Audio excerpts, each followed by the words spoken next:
friends.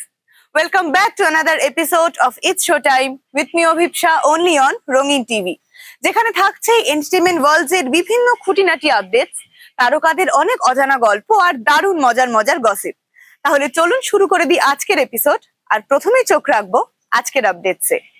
স্বাধীনতা দিবস মানে শুধু পতাকা উত্তোলন, জাতীয় সঙ্গীত গাওয়া অথবা অনুষ্ঠান নয়।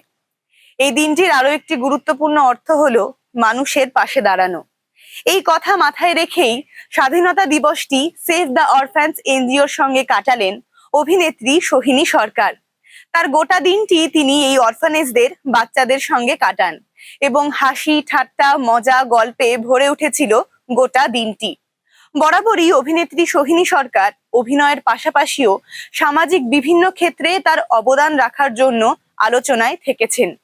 এবার তিনি আবারও প্রমাণ করলেন স্বাধীনতা দিবসের আসল মানে। গোটা দিনটি তিনি এই অরফানেজদের বাচ্চাদের সঙ্গেই কাটান এবং তার বিভিন্ন মুহূর্ত সকলের সঙ্গে ভাগ করে নেন। এবং তিনি আবারও আমাদের মনে করিয়ে দেন শুধুমাত্র অনুষ্ঠান করেই নয়, বরং পাশের মানুষটির সাথে একসাথে দাঁড়াতে পারাই স্বাধীনতা দিবসের আসল মানে। জাতীয় পতাকার আবহে স্বাধীনতা দিবসের বিশেষ অনুষ্ঠানে শিশুদের সঙ্গে আনন্দ ভাগ করে নেন সোহিনী।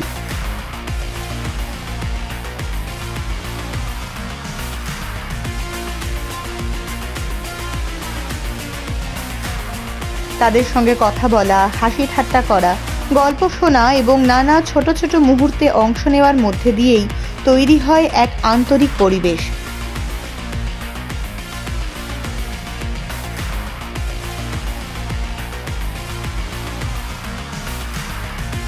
ক্যামেরার ঝলকানি কিংবা প্রচারের বাইরে গিয়ে শিশুদের সঙ্গে একেবারেই আপনজনের মতো সময় কাটাতে দেখা যায় তাকে।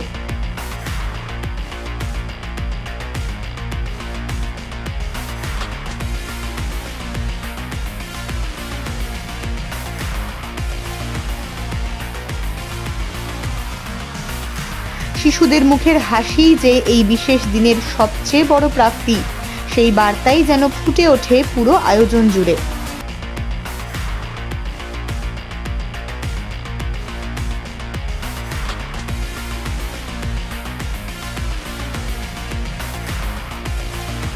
স্বাধীনতার অর্থ যে শুধু নিজের স্বাধীনতা নয়, বরং সমাজের প্রতিটি শিশুর স্বপ্ন দেখার এবং সুন্দরভাবে বেড়ে ওঠার অধিকার নিশ্চিত করা, এই মানবিক ভাবনাও উঠে আসে এই উদ্যোগের মাধ্যমে।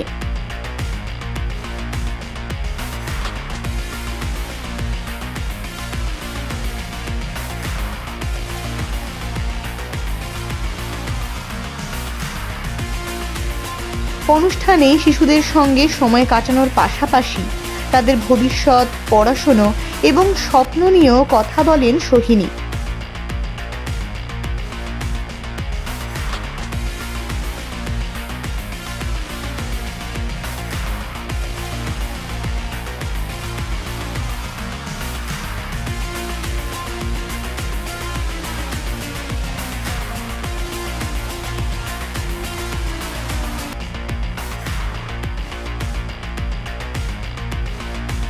কখনো হাসি, কখনো আবেগ, সব মিলিয়ে দিনটি হয়ে ওঠে স্মরণীয়। স্বাধীনতা দিবসের মতো একটি তাৎপর্যপূর্ণ দিনে সমাজের প্রান্তিক শিশুদের পাশে দাঁড়িয়ে তাদের সঙ্গে আনন্দ ভাগ করে নেওয়ার এই উদ্যোগ নিঃসন্দেহে প্রশংসনীয়।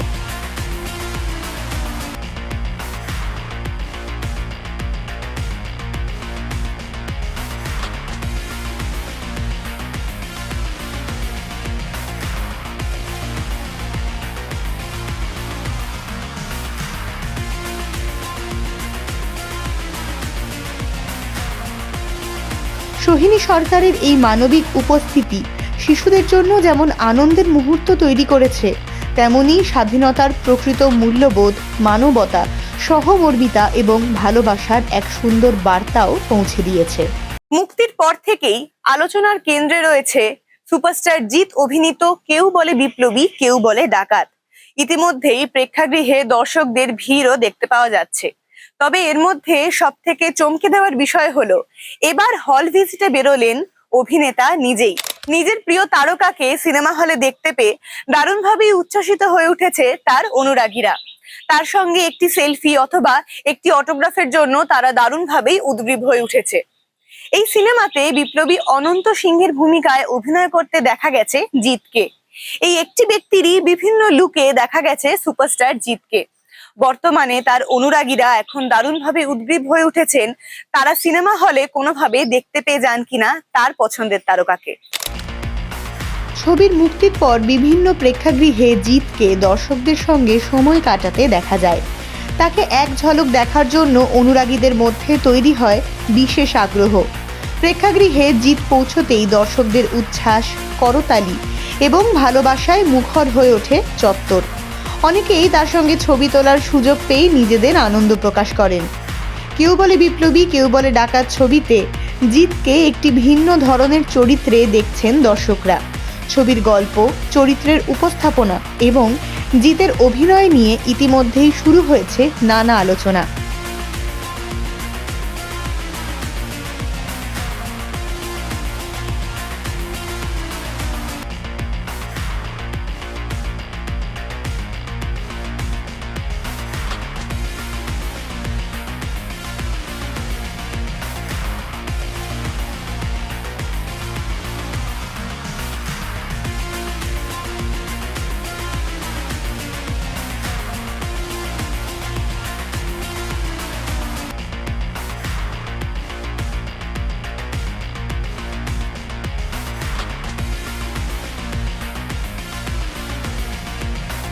পরিচালক পথিকৃৎ বসুর নির্মাণ শৈলীও দর্শকদের নজর কেড়েছে। বিশেষ করে জিতের এই ছবি দিয়ে প্রত্যাবর্তনকে ঘিরে টলিপাড়ায় তৈরি হয়েছে আলাদা আগ্রহ। দীর্ঘদিন ধরে বাংলা বাণিজ্যিক ছবির অন্যতম জনপ্রিয় মুখ হিসেবে দর্শকদের মনে জায়গা করে নেওয়া জিত আবারও বড় পর্দায় নিজের উপস্থিতি জানান দিচ্ছেন। তাই অনেকের কাছেই এই ছবি তার একটি গুরুত্বপূর্ণ কামব্যাক হিসেবে বিবেচিত হচ্ছে।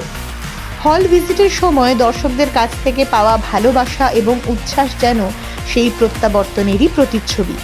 ছবি মুক্তির পর দর্শকদের সঙ্গে সরাসরি দেখা করে তাদের প্রতিক্রিয়া জানার এই উদ্যোগ আরও একবার স্পষ্ট করে দিল বাংলার দর্শকদের কাছে জিতের জনপ্রিয়তা এখনও অটুট। এখন বক্স অফিসে ছবির যাত্রা কতটা দীর্ঘ হয় সেদিকেই নজর গোটা টলিউডের।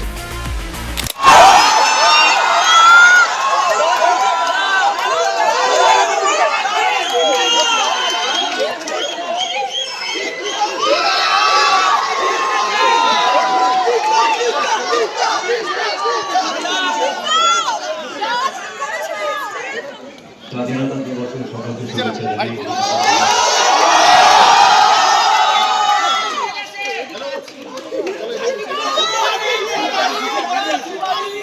আপনাদের সকলকে অনেক অনেক ধন্যবাদ, আজকে সময় বার করে এসেছেন।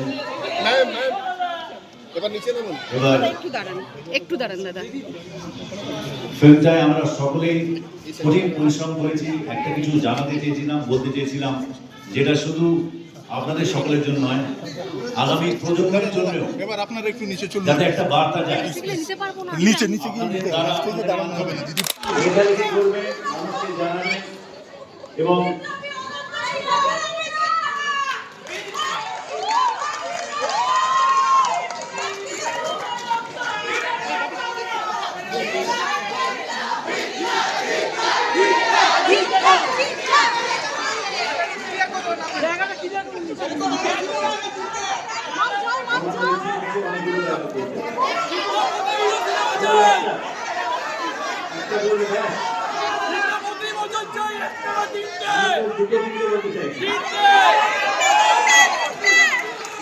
কোন ডায়লগটা শুনবে? কোন ডায়লগ? কোন ডায়লগটা? লাস্টের ডায়লগটা? লাস্টের ডায়লগটা is go first and last. ওকে,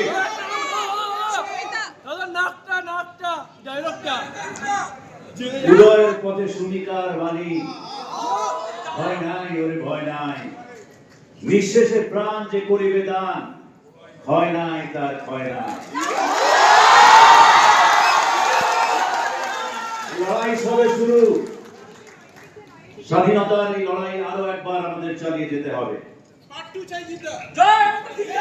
ক্ষমতাকে হারিয়ে সকলের সমান অধিকারের স্বাধীনতা আমাদের অর্জন করতেই হবে। ক্ষমতা যদি আমাদের পিছে মারতে চায়, তাহলে আমি বিশ্বাস করি আপনাদের মধ্যে দিয়ে উঠে আসবে হাজার হাজার অনন্ত সিংহ, যাদেরকে ভোটে জিতবো আর শুরু করবে। থ্যাংক ইউ, খুব ভালো থাকবেন। আরেকবার জানাই আপনাদেরকে স্বাধীনতা দিবসের অনেক অনেক আন্তরিক শুভেচ্ছা অভিনন্দন। খুব ভালো থাকবেন এবং আপনারা এবার আপনাদের কাজটা এই উচ্ছ্বাসের প্রভাবটা কিন্তু দেওয়া উচিত। বাড়িতে গিয়ে সবাইকে বলবেন, পাড়ায় প্রতিবেশী আত্মীয় সবাইকে বলবেন সিনেমাটা দেখার জন্য, এবং বিশেষ করে বাচ্চাদেরকে বলবেন, কারণ তারাই আমাদের ভবিষ্যৎ। সবাইকে বলবেন সিনেমাটা দেখার জন্য।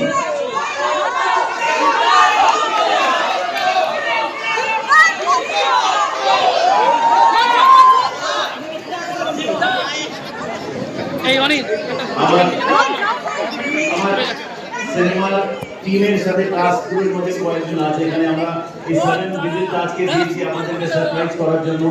আশা করি সারপ্রাইজটা ভালো লেগেছে আপনাদের। নন্দনের এক বিশেষ বৈঠককে ঘিরে ফের সরগরম বাংলা চলচ্চিত্র মহল। সম্প্রতি মুখ্যমন্ত্রীর নির্দেশে আয়োজিত এই বৈঠকের এক বিশেষ দায়িত্বে ছিলেন অভিনেতা মিঠুন চক্রবর্তী। এই বৈঠকেই বাংলা চলচ্চিত্র জগৎ সম্পর্কে বিভিন্ন ধরনের কথা, সিদ্ধান্ত এবং মতামত উঠে আসে। বৈঠকের অন্যতম গুরুত্বপূর্ণ বক্তব্য হিসেবে সামনে এসেছে সিলেকশন নয়, এবার নির্বাচন হবে। অর্থাৎ কোনো বিশেষ পদে কোনো ব্যক্তিকে মনোনীত নয়, বরং গণতান্ত্রিক প্রক্রিয়ার মাধ্যমেই নির্বাচিত করা হবে। এই বিষয় নিয়েই গুরুত্বপূর্ণ আলোচনা হয়েছে সেদিনের বৈঠকে। মিঠুন চক্রবর্তীর পাশাপাশি আরো বিভিন্ন তারকাদের দেখা গেছে এই অনুষ্ঠানে। এখন দেখার বিষয় ভবিষ্যতে বাংলা ফিল্ম ইন্ডাস্ট্রি কোন দিকে এগোয়। নন্দনের জরুরি বৈঠককে ঘিরে ফের সরগরম বাংলা চলচ্চিত্র মহল। মুখ্যমন্ত্রীর নির্দেশে আয়োজিত এই গুরুত্বপূর্ণ বৈঠকে বিশেষ দায়িত্বে ছিলেন অভিনেতা মিঠুন চক্রবর্তী। বাংলা চলচ্চিত্র জগতের বিভিন্ন বিষয় নিয়ে আলোচনার পাশাপাশি আগামী দিনের সংগঠন ও প্রতিনিধিত্বের কাঠামো নিয়েও গুরুত্বপূর্ণ বার্তা উঠে এসেছে বলেই জানা যাচ্ছে। আমি যেটা চাইছিলাম যে ফেডারেশনের ইলেকশন হোক, গিল্ডের ইলেকশন হোক এবং ইনপার্ট ইলেকশন হোক। কেননা এই গিল্ডের ইলেকশন না হলে ফেডারেশন তৈরি হবে না।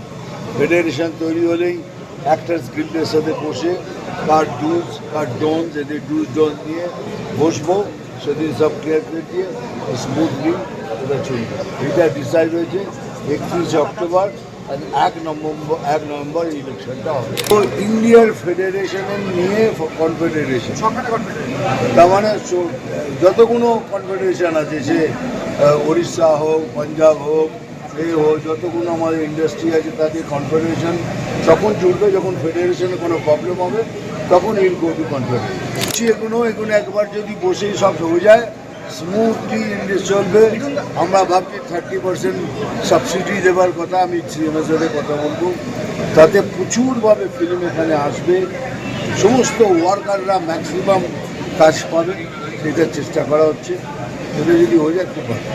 একদম যেদিন ইলেকশন হয়ে যাবে, ফেডারেশন হয়ে যাবে, ফেডারেশনের ইম্পার সাথে বসবে, দুটো এগ্রিমেন্ট হবে, ওরা দুজন সাইন করবে, আমাদের পদাধিকারী সাইন করবে, সেদিন আমরা সব ভ্যাকসিন দিয়ে দেবো। বৈঠকের অন্যতম তাৎপর্যপূর্ণ বক্তব্য হিসেবে সামনে এসেছে নির্বাচন হবে, সিলেকশন নয়। অর্থাৎ কোনো পদ বা দায়িত্বে কাউকে মনোনীত করার পরিবর্তে গণতান্ত্রিক প্রক্রিয়ার মাধ্যমেই নির্বাচন করার উপরেই জোর দেওয়া হবে।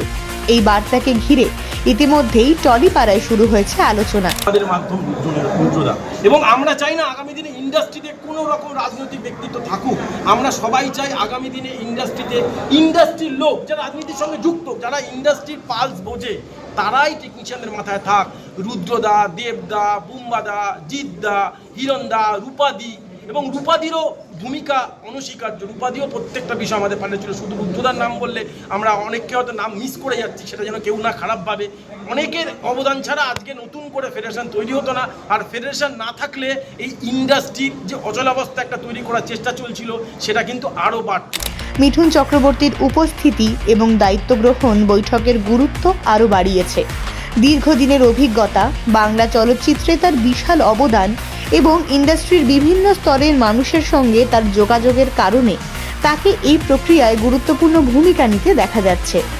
একটা যেটা সব থেকে গুরুত্বপূর্ণ, এটা বহু টেকনিশিয়ান ভাই বন্ধুরা বহু মানুষই জানিয়েছিলেন যে ঠিক এই অবস্থায় যেখানে ফেডারেশনের নতুন বডি তৈরি হতে দেরি হয়েছে বা এই সময় অন্যরকমভাবে কাজ চলছে, সেখানে কিছু কিছু মানুষ তারা দীর্ঘক্ষণ শুটিং করছিলেন, কেউ 18 ঘন্টা, কেউ 20 ঘন্টা, কেউ আবার 24 ঘন্টাও শুটিং করেছে, কেউ আর্টিস্ট বা টেকনিশিয়ানদের ফেরবার জন্য গাড়ির অবধি বন্দোবস্ত করেননি।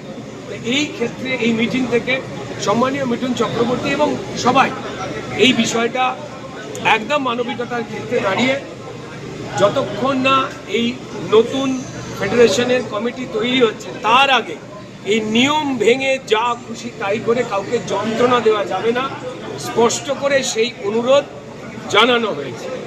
তো আমরা এটা অ্যাকসেপ্ট করছি যে যদি কেউ তাড়াহুড়োর বসে বা যদি কেউ ভুল করে এই কাজ করে ফেলে থাকেন, তো তারা নিশ্চয়ই আর এই বেনিয়মটা করবেন না, কারণ যে কোনো টেকনিশিয়ান বা আর্টিস্ট বা জড়িত কেউ এতক্ষণ কাজ করলে বাড়ি যেতে না পারলে দুর্ঘটনা ঘটতে পারে, তিনি মারাও যেতে পারেন। এরকম দুর্ভাগ্যজনক ঘটনা আমরা কেউ চাই না।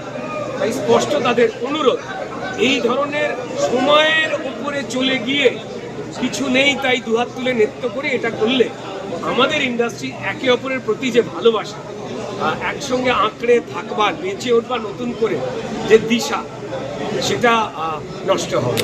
নন্দনে অনুষ্ঠিত এই বৈঠকে চলচ্চিত্র শিল্পের সঙ্গে যুক্ত বিভিন্ন পক্ষের প্রতিনিধিত্ব, সংগঠনের ভবিষ্যৎ কাঠামো এবং সদস্যদের অংশগ্রহণের মতো বিষয় নিয়ে আলোচনা হয়েছে বলেই জানা যাচ্ছে। তবে বৈঠকে ঠিক কী সিদ্ধান্ত নেওয়া হয়েছে তা নিয়ে আনুষ্ঠানিকভাবে বিস্তারিত তথ্য এখনো প্রকাশ্যে আসেনি। তো বরাবরই আশাবাদী আছি, এখন নেতৃত্ব আছে, ভালো লাগছে। সব জিনিসগুলো অ্যাড্রেস করেছে, সব জিনিসগুলো কন্ডাক্ট করেছে। আশা করি আগামী দিনে জিনিসগুলো সব সর্ট আউট হয়ে যাবে, আমাদের ইন্ডাস্ট্রিটা খুব সুন্দরভাবে রান করবে। আর সেই আশাটাই রাখি, ভালো লিডারশিপের আন্ডারে আছে এখন সব। অক্টোবর অ্যান্ড 1 নভেম্বর হচ্ছে ইলেকশন হচ্ছে, আস্তে আস্তে ক্লিন আপ করা হবে যাতে স্মুথ রানিং হয়, ইন্ডাস্ট্রিটা যাতে সুস্থভাবে রান করে। 80তম স্বাধীনতা দিবসে দেশবাসীর উদ্দেশ্যে শুভেচ্ছা বার্তা জানালেন বলিউড সুপারস্টার শাহরুখ খান। ওই দিন তিনি নিজেকে গর্বিত ভারতীয় বলেও দাবি করেন। নিজের সোশ্যাল নেটওয়ার্কিং সাইটে নিজের ছবি পোস্ট করে আবেগঘন বার্তাও ভাগ করে নেন সমস্ত অনুরাগীদের সাথে। ওই ছবিতে তাকে সাদা কুর্তা পাজামায় দেখা যায়। এসআরকে ছাড়াও আরো বিভিন্ন তারকারাই নিজেদের সোশ্যাল নেটওয়ার্কিং সাইটে শুভেচ্ছা বার্তা জানান এই দিন। তাদের মধ্যে অন্যতম হলেন অমিতাভ বচ্চন, সুনীল শেট্টি, অক্ষয় কুমার, প্রিয়াঙ্কা চোপড়া, করিনা কাপুর খান এবং প্রমুখেরা। 80তম স্বাধীনতা দিবসে দেশবাসীকে আন্তরিক শুভেচ্ছা জানালেন বলিউডের সুপারস্টার শাহরুখ খান। এই বিশেষ দিনে নিজেকে গর্বিত ভারতীয় বলে উল্লেখ করেছেন তিনি। এসআরকে নিজের একটি ছবি শেয়ার করেছেন যেখানে তাকে সাদা কুর্তা পাজামায় দেখা যাচ্ছে। নিজের বার্তায় পাঠান তারকা তুলে ধরেছেন ভারতীয় হওয়ার বিশেষত্ব। তিনি লিখেছেন, দেশের প্রাণবন্ত রং, অসাধারণ বৈপরীত্য, সমৃদ্ধ বৈচিত্র্য এবং নানা সুন্দর পার্থক্যই একসঙ্গে মিলে একটি জাতীয় পরিচয় তৈরি করে। শাহরুখ লিখছেন, সবাইকে স্বাধীনতা দিবসের অনেক শুভেচ্ছা। ভারতীয় হওয়ার মধ্যে বিশেষ কিছু আছে। এখানকার রং, বৈপরীত্য, সুন্দর পার্থক্য এবং সর্বোপরি নিজেদের চেয়েও বড় কিছুর অংশ হওয়ার অনুভূতি আমার দেশ। কৃতজ্ঞতা এবং দায়িত্ববোধের কথা মনে করিয়ে দিয়ে এসআরকে দেশের গর্ব বাড়াতে নাগরিকদের নিজেদের ভূমিকা পালনের আহ্বান জানান। তিনি শেষে বলেন, আমাদের যা আছে তার কদর আমরা যেন সব সময় করি এবং দেশের গর্ব বাড়াতে নিজেদের ছোট ছোট অবদান রাখি। আমি একজন ভারতীয় হিসেবে গর্বিত এবং এই পরিচয় ভালোবাসি। জয় Hind. Well, that's it for the day. আবারও নিয়ে আসবো নতুন নতুন খবর, আপডেট, গসিপ আর অনেক মজার মজার গল্প। দেখতে থাকুন, সঙ্গে থাকুন ইটস শো টাইমের উইথ মি অভিপ্সা, অনলি অন রঙিন টিভি।